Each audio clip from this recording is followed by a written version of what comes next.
Hello, everyone, and welcome to today's edition of Horse's Mouth Live. My name is Ellen Rogan, and as always, I have great information to help you in every area of your life, especially your business. And we have a really fun and special guest today, Chad Littlefield, who I'll give you his formal introduction in a minute.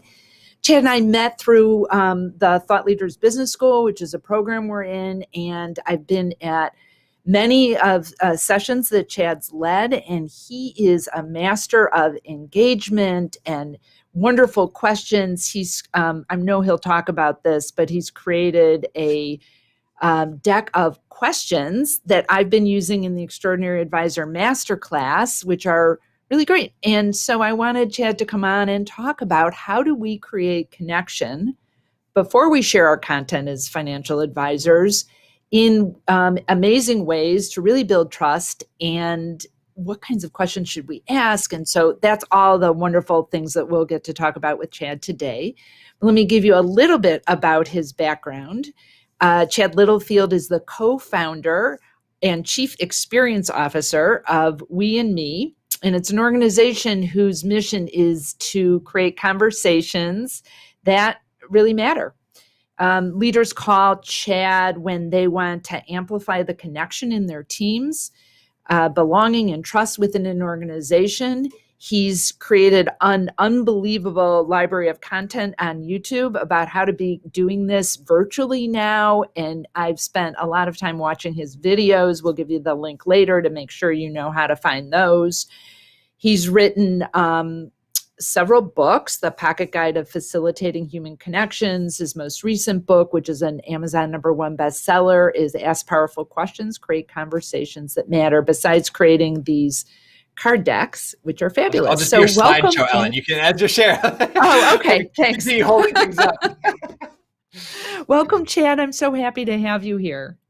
Thanks. It's a gift to be here. I think there sometimes in 2020 we've somehow degraded connection, pixelated connection, and made it seem like less than real connection. But like, you're a human being and I'm a human being, and we're talking or teleporting to each other right now. It's kind of amazing. And I think, after too much Zoom or WebEx or whatever else, we forget that there's people on the other side of these screens, Ron. So it's good to be with you anyway. Yeah, and I actually hadn't thought about it till right now. I feel like I know you so well. We met before I got into the Thought Leaders Business School, and this is how we met, over Zoom.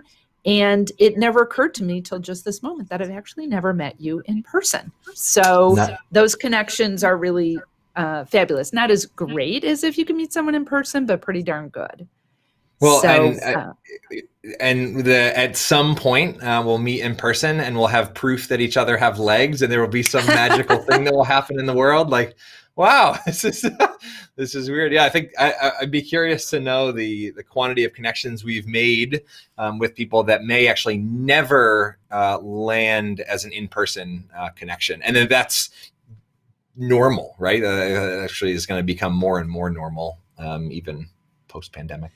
Yeah, and I know a lot of advisors have been getting new clients that they've never met in person and they've only met virtually. And as you said, that may be how their relationship is going forward, for sure. Yep. So I'm curious, you have amazing questions that you provide to people and that you ask people. And I'm curious, like, where did you become interested or passionate in this idea of questions and people connecting? Yeah, I love that. Great question. So for me, I don't know if anybody's seen the movie Patch Adams, but when I was like this tall, I saw the movie Patch Adams with Robin Williams, where he became a doctor to promote the quality of life over quantity. And he just had this magical way of connecting with other people. And so even though he wasn't the smartest or best clinician as a doctor, he had a way of reaching patients that nobody else could. And so I had my life figured out. I was going to be Patch Adams. I was going to be a doctor. And then I took a chemistry class and realized, oh my goodness, this might not work out so good. And what I realized was I was most interested in the question of, is this actually real or is this just a movie? Can connection actually have the power to heal? And I'll just leave it at that. Does connection have the power to heal? And you know, in that context, I was in a medical setting. But what I've learned is that connection has the power to heal really lousy meetings really broken relationships, really stale relationships, whether that's in a business or work context, or also personally. Now, I mostly work with organizations, companies, and universities, helping them to make connection engagement easy. But I think a lot of the stuff that I teach and unpack with people, they take home and apply it to when their kids get back from school, or get back from going to school in the living room, or whatever else. And the way that we ask changes the conversations that we have so much, right? Like kids between the ages of 3 and 5 ask on average 300 to 400 questions per day. Adults ask on average 6 to 12 questions per day. And so what happened, like where did our curiosity go as we got older? Like think about how much learning is happening for a kid. Now, I'm definitely not, ever advising that we go back to 400 questions a day. That's an interrogation. But I think I continued to notice that the world is filled with much more yelling and less empathy and understanding. And I think a big part of that is that there's a national curiosity or question deficit. And so it seems it's a very simple action to build bridges both at work and outside of a work context. I love that idea of where they have the power to heal. One of the things that really drove me when I was a financial advisor was to heal people's wounds around money. There's so much stress that people have. It still drives me in the speaking that I do. But I never thought about questions having the power to heal. And when I really think about my ability to ask questions, I think some I'm probably naturally good at, but there's other ones I feel like I don't always know the questions that I could ask. My husband's super curious, and that's an aspirational adjective I have about myself. It's not that I'm uninterested, but how did you get really good at asking questions, or how do you think other people, if that's something that's not natural to them, can get better at asking questions? Yeah, it's interesting because one, I think it's reframing the idea of curiosity, not as a skill that you don't have, or that some people are better at, or that they're more and people may be more naturally curious, but I would argue that they're more naturally making the choice to be curious, because I think curiosity is very much a choice that you can like turn on like a switch. All right, so I can let's do an example. I can hold up any image. So let's say I hold up this and just were to ask you, hey, Ellen, what are you curious to know about this image? And let's actually play this game for a second. So Ellen, What are you curious to know about this image? I'm in my mind thinking that person is looking at a rainbow. So I'm curious, what are they looking at that makes their eyes look that way? Beautiful. So you, Ellen, are naturally, genuinely curious. You just had to have somebody kind of kick or prompt a little bit. And so one of the tools, if you find yourself to not be a supernaturally curious person, one of the lowest hanging fruit, but for me, one of the most impactful actions I can take to be more deliberate with my questions is to just literally notice what is around me, and especially related to people, what's around them. So what are they wearing, carrying, sharing?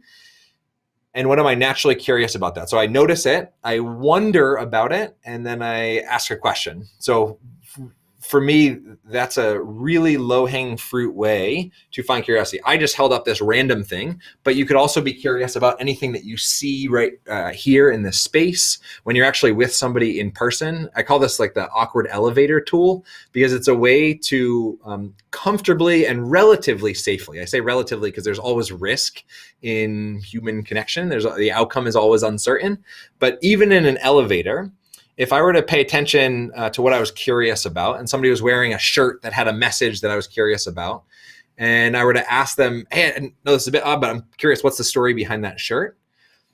The reason it is a relatively safe tool or idea to use is that they knew they were going out in public today. Right. So when you jump on Zoom or WebEx with somebody and they've got a background set up, or they put on a particular shirt, or they've got a wedding ring, like we put things on our body and around us in our environment that say little messages. And so the conversation is actually already like 10 paragraphs deep before any words are spoken, right? There's all this context around us. And so for me, learning, and now that tool was shared with me by my co-founder, Will Wise, who wrote the book along with me. And when he unpacked that idea, I realized, okay, maybe I did this sometimes naturally, but he added a whole another level of sophistication to the way that I did that. Honing your curiosity to ask questions specifically that begin with the words how or what and not why. So that's like curiosity 1.0 is choose to turn on your curiosity and just ask, what are you actually curious about in that moment? Curiosity 2.0 or connection 2.0 is formulate that question that begins with, and make it begin with either how or what, because questions that begin with why tend to bring out rationalization or justification, right? Why are you late? And so that's a really practical tool that if I'm asking a question that doesn't begin with one of those two words, it's the signal for me to just like reel it back and then re-ask in that way. I've heard you say over and over in meetings I've been at with you, connection before content. So how does that build trust in either a meeting one-on-one or if you're giving a group presentation? Yeah. So for those that are watching that tend to be more left-brained and data-centric, I'll answer that by referring to a study that was done at Johns Hopkins a handful of years ago, where they tried to reduce the amount of medical errors that existed in surgical teams. And so they tried all these different interventions. One of the interventions that they tried was they had all the surgeons, med tech staff, everybody on the team get together before a surgery, stand in a circle, and literally just go around and share their name and their role, and if they had any concerns for the surgery. And medical errors and deaths were actually reduced by 35% in the groups that just did a check-in or a little bit of connection before content, before just jumping right into surgery. And so the knowledge of personal backgrounds and just having that little bit of context in a business meeting setting totally changes the level of engagement in that context. And so, I work with some educators sometimes, and they notice that when they do connection before content, there is objectively more hands raised when the teacher asks for questions afterward. And so it increases people's like awareness, because I think at a very deep level, thinking about connection before content, I don't know how well that's coming through, but people want to feel like you're willing to know them. You really see them, you hear them, you or at least are trying to get them, and ultimately you're actually with them, right? People want you to be on their side, so to speak. And connection before content, when done well, and there's some specifics and ingredients that we could unpack about that, but when connection before content is done well, it allows people to feel at least a handful of these things. And when they do, they're more likely to trust you. They're more likely to buy from you. They're more likely to take your advice if it's related to anything money related, which I'm sure nobody listening to this is involved in anything related to advising people on money. It makes a huge difference, right? If I have a financial advisor come off the street cold versus Austin, who I know and trust and have met his child, I'm going to interpret those really differently. And so connection makes a massive difference in whether or not we take action on things that people are advising us on. So if I'm imagining a scenario where there's an advisor who has an initial meeting, and let's say it's virtual now over Zoom, and it's someone that was referred to them or someone who's at a workshop, and they're trying to create this connection before they get into what tends to be a very intimate conversation about people's money. I have questions about how you would do that. And then also, like, how is that different? I know when I started many years ago in my career, it was this idea of like, tell me about your swordfish on the wall or whatever, like that kind of bonding thing. So how is this different than that? And what are some kind of questions that an advisor might be able to use in an initial meeting with someone they really don't know?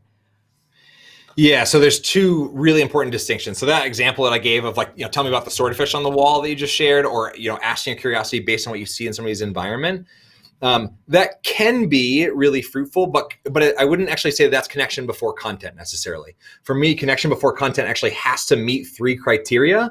Number one, it has to allow people to connect to each other. So in a one-to-one setting, that's pretty easy. In a group setting, less obvious, right? So if you're at a staff meeting, connection before content might be breaking up into smaller conversations. The second ingredient, and this is most often missed, this is very, very frequently missed, especially with like the swordfish tactic, as I'll refer to it from now on, is it's got to connect to the purpose of why you are actually there. And that's it. That's very, very relevant. Thinking about meeting with somebody to talk about something that's very sensitive, and everybody's got some different baggage connected to their money. And so whether it's like ego and pride or shame or whatever else. And so connection before content has to connect to why they're actually there in that moment. So, and then the third one, it at least has to create the option or choice for authenticity or vulnerability. That's not too hard when you're talking about money, because it's already pretty transparent and vulnerable. So let's focus in on the connection to purpose piece. So in order for connection before content to connect to the purpose, I would say one of the things that's required, and if you flip this model around, this is the model that the book is based in. On the flip side, so this is the impact or result you're creating. On the flip side is, how do you actually do that? And I would love to just zoom in to this one right here, intention. I would say that any connection without really clear intention is not worth your time and effort doing, because one, very rarely do we actually pause long enough to have an intention. So we just set a meeting and we're like, all right, let's talk about how to invest your money for 2020 or whatever. And so that's a purpose, but getting even more specific or honed into that. If you as the advisor are not clear on your intention and you don't share it with the person it affects, I would say you're at risk of making the person feel pushed or manipulated. Because when we have intentions that affect other people and we don't share them with them, that's actually manipulation, right? So when we're trying to get somebody to do something that they don't want to do, or they don't know why they want to do it, that's manipulation, and that's where resistance shows up. Right. So my advisor really likes to try to sell me all sorts of insurance, some of which I've bought, some of which I haven't. Right. And the times that I buy it are the times I've found when his intention is stated really clearly, and that benefit. And so going really practical here for a second, what that might look like in the beginning of a meeting with your advisee or your client in that moment is saying, hey, we're here to unpack and talk about 2020 finances. Before we do, just a little bit of connection before content. I'd love to know, at the end of this meeting, what would you love to have accomplished? Right. So you're connecting with that person, but it is on a content purpose related level. So it's not, connection before content is not small talk, because there are plenty of people in the world that actually dread small talk. And you can feel kind of like when you're trying to buy a car and someone's like asking you about your family instead of telling you about the car, you're like, okay, man, like I just kind of want to like focus on the car. And so being able to take connection before content and really focus that into purpose. And the easiest way to do that is to ask somebody for a story as well, though. So to say, hey, can you tell me something related to your finances this year that happened, some story or some moment that you feel like was a really like a high for you, that felt really good related to money? That would be a great example, or a potentially great example, depending on the context, of connection before content. Inviting someone to share a story and unpack some specifics, because that is not in the typical realm of maybe an advisor meeting. But that story will give you a ton of useful information and data for how to proceed in that meeting, how to serve them best in that meeting. Right, that was a long rant. No, it's great. I have a question about intention. So and then you said it's also something to be shared. So if someone has, in terms of crafting an intention, I could imagine an advisor going, well, my intention is to sell them this big insurance policy. Mm-hmm. But what I'm also hearing you say is like intention that also serves, that has the other person is part of that. Am I understanding that correctly? Yeah, absolutely. So the Latin root of the word intention actually means to stretch. It's gonna demo like so. The way I like to think about an intention is like a rubber band or an elastic that stretches over the needs of you and them, right? So I think that Austin has sold me some really great insurance stuff because he's done an amazing job at framing how it benefits me and how it meets my needs. The times when I've been totally resistant and turned off is when he hasn't actually checked in to find out what my needs are. And I know, like, you just want to sell this, whether it meets my needs or not. And so in order to share an intention that meets somebody's needs, you actually have to know about those needs. And so I would argue that a much better intention, if you do want to sell an insurance package, a much better intention would be, hey, my intention in this meeting, just so you know, is to be completely unattached to selling you any particular like thing or product, but just to really deeply understand like what you need in your specific situation, because like investing is not a one size fits all thing. And so I want to pull from my library of tools and options and products to make sure that you're investing in places that are really wise or really smart. You see how that feels really, really different than obviously, my intention is to sell an insurance package. That stretches over your need, but not theirs. They don't give a hoot. I don't give a hoot about the insurance package, right? Right. I love that. I love that visual about putting the net over it. And yeah, and I found that every time, either when I'm presenting or meeting with someone, if I am really clear on my intention of how it serves them, and it's okay for it to have a benefit for me as well, it just lays the groundwork for everything to go more smoothly. And I also really appreciate the way you said that unattached to the outcome, because sometimes everything you've heard, and everything I've heard from you so far, but you haven't necessarily used these words, is about being mindful and aware of what's going on. And I found if I'm too attached to a certain outcome, then I'm missing seeing what else might be there in another way that I might be able to serve people. So, and it really is a mindful conversation that you're having, is like noticing, wow, what's going on in their background.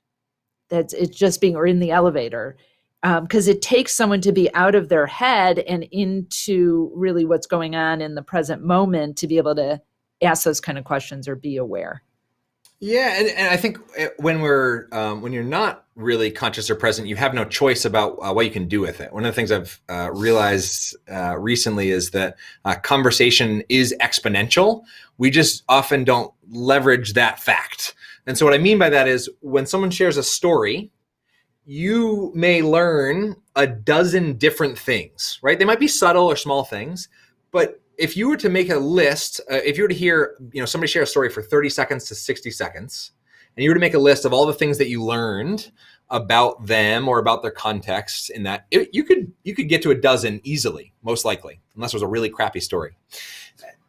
So say you got a dozen things, you could turn each of those dozen things into a question, right? And so when I mean a conversation is exponential, is if you ask a question about item number 1, that will bring out 12 other things you could ask about.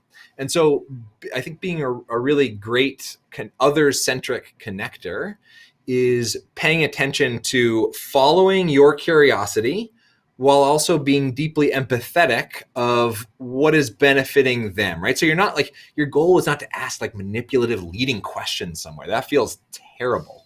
But it's following your genuine curiosity based on what they're sharing, but being able to follow that one step further. So the reason that we even that you were probably taught the swordfish tactic to begin with is not to talk about swordfish the whole time. It's to uncover 12 new things, maybe one of which is finance related, and then you can go down that route. It's a psychologically safe way to access because it's in their space. They chose to share it with you before they actually even started talking to you.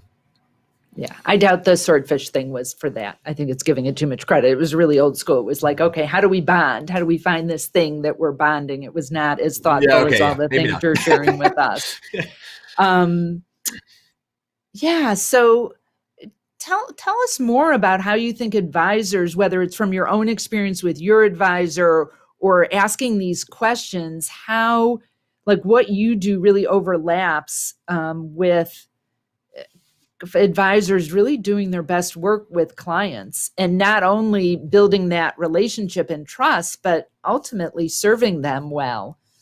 Yeah. Okay. So, two things popped to my mind there. One, my advisor, my CPA, Jonathan. The way that I met Jonathan was 6 years ago. My wife and I were on a big, giant road trip out west, and I was 8 miles into a hike in the middle of nowhere in Olympic National Park in Washington.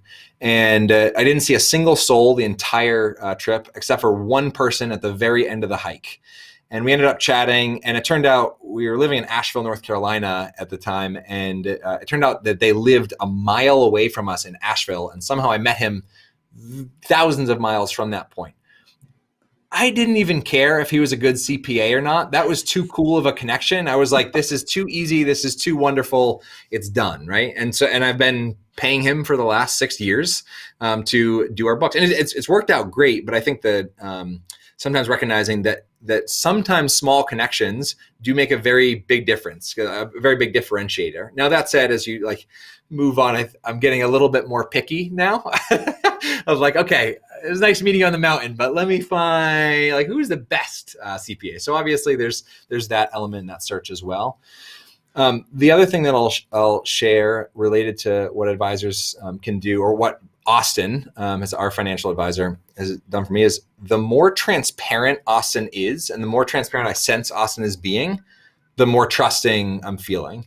And so even though it feels a little bit, it would feel a little bit odd to say, hey, here's this insurance package, this is how it benefits you, and this is the commission I make on it, and this is what I get. Like, at least in my experience, that's not a standard practice. In fact, right now, I don't feel like I know how Austin benefits exactly in all of these. And that actually breeds a lot of mistrust for me.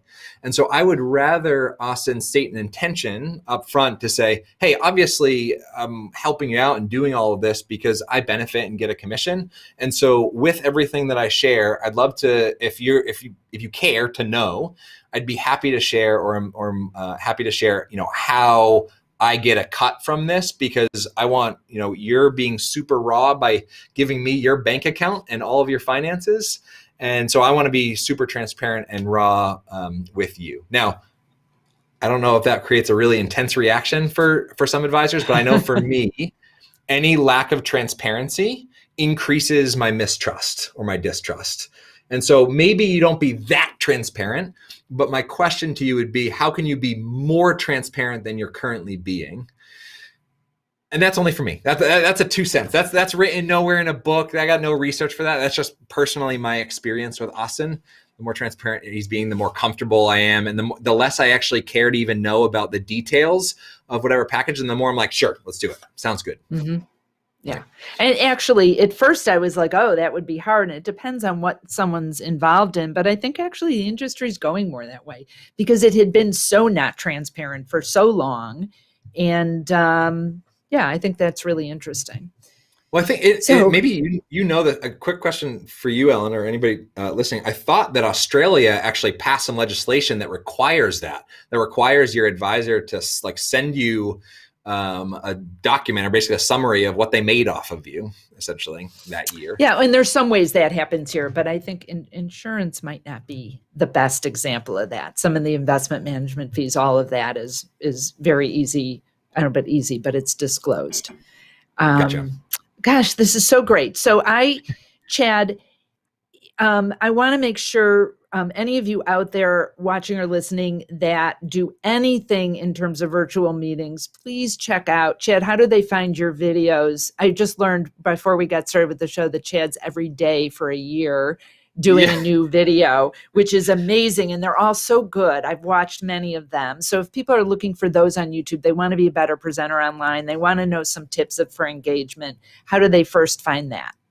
Yeah, so you can just search Chad Littlefield on YouTube, or it's linked on our site as well. The cards that Ellen was holding up earlier, it's weand.me is our site. And so we send out, kind of pick like the best video or what I think is the best video of each week and send it out over a free interactive learning letter too. So you can go to, there's the link, weend.me/ideas. You can pop over there and just get videos fed to you. I'm on a secret mission to reduce the amount of emails that exist in the planet. So it's a pretty light newsletter with I was gonna say very little, with no like heavy marketing or anything else. It's just like, here's videos, and if you like them and they're valuable enough, then we can reconnect, and happy to talk about collaborating. So I don't feel the need to sell so much. I'd rather just give really useful information. I think information should be free, and experiences is what we pay to be a part of, right?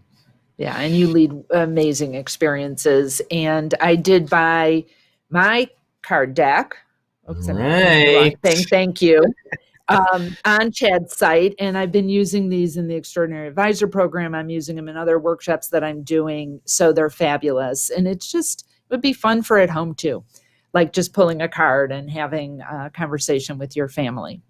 So, and great. So we've had your link. There's on your website, there's ways to get your books and all of that. And I'm so grateful to have met you and been able to connect with you. And I learn from you all the time, even when you don't know I'm learning from you. So thank you, Chad, for all that you do. Well, thank you for asking powerful questions. You made a book is just a thing that sits on a shelf, but you made it come alive. So thank you. And thank you to all of you out there watching or listening. I'm so grateful that you're here as part of the part of Horse's Mouth Live. And again, my name is Ellen Rogan. You can find out more about me at ellenrogan.com. And there is a special report if you go to ellenrogan.com/horse's mouth that you can download for free, and it'll give you some great information and a special report about what clients crave. And so for each and every one of you, the question to ponder is, how big of an impact are you willing to make? And what kind of powerful questions and connections are you willing to make? Remember to be great and create great every single day.